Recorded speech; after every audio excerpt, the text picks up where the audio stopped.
What's up, YouTube? So recently I played in a chess tournament, the Michigan Class Championship. I played in Class A and I finished with 3 out of 5 points, getting 6th place out of 23. Here's game 4 that I won after a heartbreaking draw. Go make sure to go watch that video. Before I get into this, make sure you subscribe, like, comment, share every metric, and thank you so much. Let's get into it. And the computer, it's intense. That was a serious game. This is how it felt. This was a 3.5 hour game. So yeah, in this chess tournament is 90 plus 30, so 90 minutes and 30-second increment. There's no bonus time at move 40. They went knight to f3, I went d5, pawn to g3, pawn to e6, and bishop g2, and I felt very good to start the game, honestly. Playing this non-aggressive opening is my type of chess. I like playing very positional, very methodical, very slow, although I do have a nice attack in this game, as I changed up my style, seeing the chance to go for it. They castle, I go bishop e7, pawn to c4, and pawn to e6. Now again, I love this setup. It is very similar to the London. It's actually similar to the Kali system, I believe, where the bishop does not go to f5, where the equivalent is there. So yeah, I know the Kali a little bit, although I prefer the London. So I have a reverse going on here. Also, this is sort of what I would have played in a Queen's Gambit decline, except maybe I would have went c5 instead. But nonetheless, this is what I have set up. This pawn triangle, the knight developed, the bishop out, and castling soon. They go pawn here to b3, which I've seen Hikaru do a couple times in some less serious tournaments, double fianchettoing the bishop, fianchettoing, I believe is how you pronounce it, the bishops, and they go for that here as well. So you see both bishops on these the longest diagonals in the board, from a1 to h8 and from h1 to a8. So their bishops are placed very well. I go pawn here to b6, which I've started to do a lot more over the board and online. I just feel the light square bishop from black for the openings I play always end up being quite weak, so I will just fianchetto it so it always has the potential to get on this long square diagonal. Not long square, on this long diagonal. But I go bishop b7, they go d4, knight b to d7, they capture, I capture, and knight here to d2. Now I will say, them taking it surprised me a lot. I thought that it was a bit inaccurate, and I was right. They were 0.2 ahead, and obviously something this small does not really matter. It changes by 0.19. But the reason I felt it was wrong playing the game is because it allows my queen to develop in a free way. So one of the things in chess is each move, obviously, you can only make one move a move, essentially. And you want to have initiative and have that one move advantage when you're white. But when they trade these pieces, because think about it, they use 3 moves to sacrifice this knight. They went knight to f3, they went knight to e5, and they capture. To me, it made more sense to keep pressure, keep the tension for me to maybe take back, and they take with the pawn, because I obviously want to develop my queen, to have my rooks connecting, to be on this rank so this bishop, and in any trading, whatever I do, it has a protector. So they let me do that for free, essentially, because I have to take back. So they use those 3 moves, and you see they're behind in development, and although it is a small thing, and I don't think that's why they lost, it was something that I felt a bit good about, and it gave me some confidence in that decision making. They go knight to d2, I go rook f to d8, the second best move. I did c5, but I just I didn't want to rush it. I wanted my rooks to be in the game first. They go knight to f3, I bring my other rook. Now this, again, just such an interesting, they've used 5 of their first 12 moves on the knight, which was on knights, obviously a different knight, and they want to go knight to e5. The issue here is I have queen d6, queen e8, and I go my knight back, so it doesn't really matter. As you'll see, they go there, and I'll queen here to d6. Now this is a move that sucks that I played, because there are only 3 moves to go. So I calculated queen e8 and queen here to c7. The reason I chose d6 ultimately is because, and I believe queen to e8 is the second best move, if I'm not mistaken. Let's put in the analysis for it. Wait. Yeah, queen c7 and queen e8, queen c7 are like both much better than queen d6. My issue and why I didn't play this is because I just thought my queen was too passive, but apparently I'm just incorrect in that assumption. The reason queen c7, I had a bit of a stronger opinion on to not play, because I just did not want to let them line that up. Queen e8 I did consider, and I just briefly considered c7. I was really deciding between d6 and e8. So the fact that queen c7 is the best move, I can't be too mad. I just didn't understand that doing this was okay, because obviously I can glue my queen to b8, but then like it's just so passive, willingly getting in a pin, so I didn't go for that. So I go queen d6, I drop my knight back here, they capture, I capture, and this one does make a bit more sense to take to me, and I thought they would do it. Why? It's kind of hard to explain. Like, the other knight felt well placed. This knight really doesn't feel well placed right now. Like, I have f6, then you kick it back and I control. They give me a tempo So they take, and now my queen, it is, while it's on a better square, they have the move now. Like, I passed it back to them, and they go c5, which they played almost immediately, and they felt very confident. Although I'll say I wasn't too worried. I knew that I had to take the pawn, as it's just not much of a choice. Going b5 is just bad. They give up minus 0.7, but I think this is saying losing for non-master games is kind of hard because he could obviously mess up. But it felt losing. I can't push because this is just going to be a long-term weakness. The difference, you may wonder, because they also I still have this weakness, is that I have a semi-open file, which you'll see is a huge benefit for this game. So a thing that I noticed here when I was calculating is that I obviously am losing on the queen side, but what I have in return is 2 pawns in the center. So it's whoever does what first. Do I stop them from running down? Because eventually, if there are no pieces, they're just going to win. They're going to overrun my queen side, but I have pieces. I go queen over here to c7. The reason I went queen c7 is I wanted to stop bishop here without going f6, because I don't want to go f6 just yet due to this pawn being very weak when I do. But I run into, after queen to c2, e5. e5 was not a good move. Now, I thought I saw something with bishop c3, but actually, oh, that's the issue, is they can't. Wait, no. Oh, I was sitting there like, oh man, I just blundered. Because I saw this, but this. Okay, well, that's why they didn't play. I was like, why didn't they do that? Maybe I would have found it, but wow, that's horrible analysis for me. But I go e5. They go rook here to f to d1. And this is where I started to feel the tide shift. Rook f to d1 is not a good move. Now, why it's not a good move, to me, I'm not the analysis, just from a human perspective, there's nothing on this file. Like, there's nothing happening here.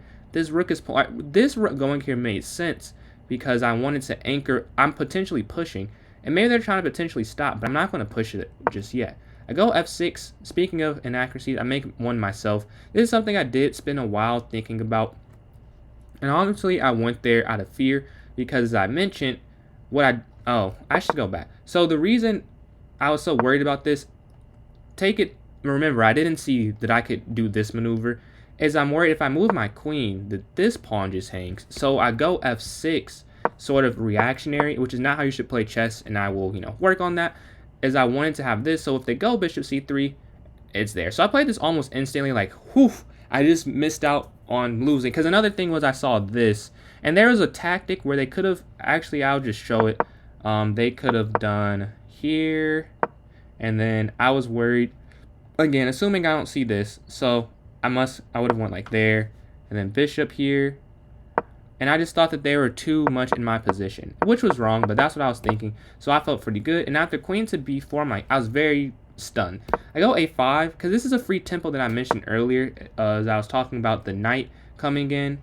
Oh, and the knight pawn going to f6, but they're just giving me the tempo. I go a5, they slide over it, which looks better than it is, because after rook c to a8, or no, rook c a8, because this rook can't get there, what can they do? They go e3, which is the best move. I go bishop here to c8, and bishop here to e6, rerouting my bishop, getting behind it. It was no longer doing anything on this diagonal. It was completely blocked off.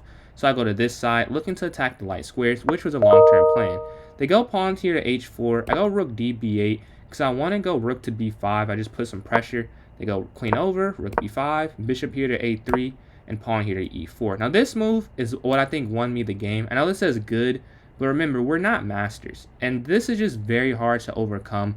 And you'll see later in the game how this pawn is the reason that I win. I don't want to spoil it. They go bishop to f1, and the reason it's so good is obviously there's no d pawn to kick it, and going here is pointless because I can go there, they go there, I can go there, and they go there. It's already protected, so I'll always have a pawn here on e4, anchored by the white squares, attacking the white squares. So I always control this, and I always control this.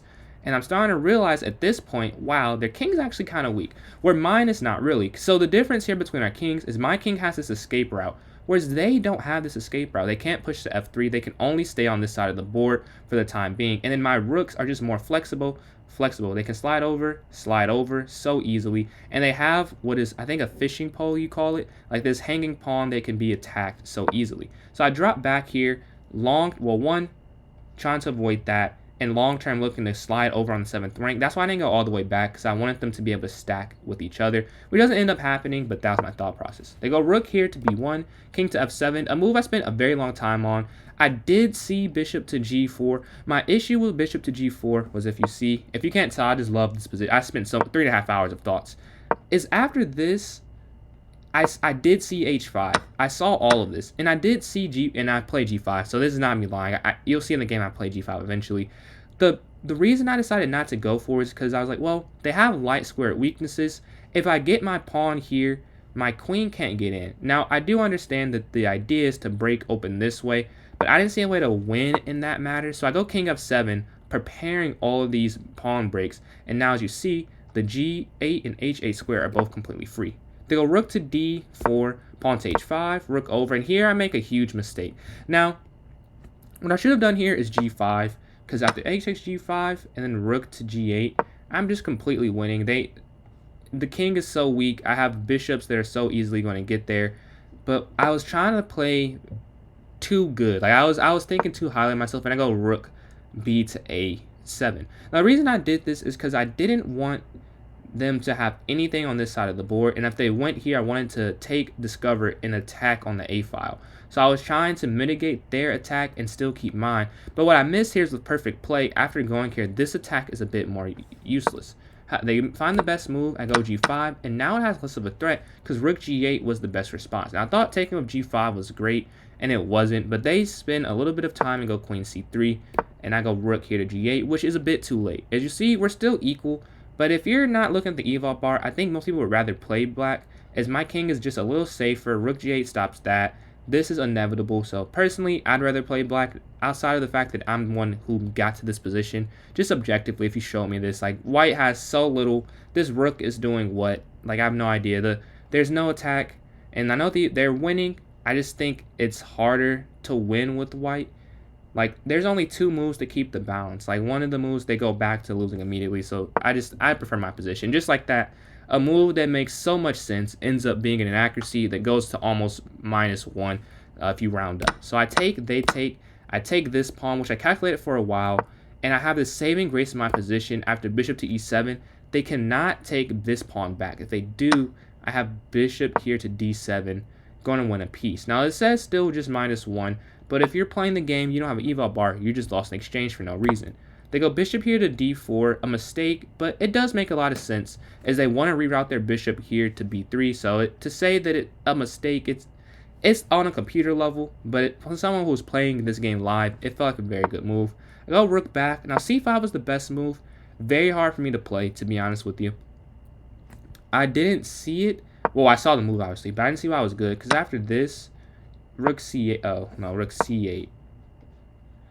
What if they go here, was my thought. Like, and then it's saying I go bishop g4. I did not know this was good. I couldn't have told you this was good live during the game, and I didn't, so I just go rook back, bishop down, trade, and bishop to a3. Now, bishop a3 is a move I spent forever on, so the fact that it's bad is very frustrating. I was up a lot of time so I could spend some time thinking on it. I considered there and rook to a8. I thought this made more sense. And here I would say I was very rattled, because I thought I calculated a way to keep the extra pawn. But you see, now we're back equal. So I am up on the evaluation bar, but I'm not.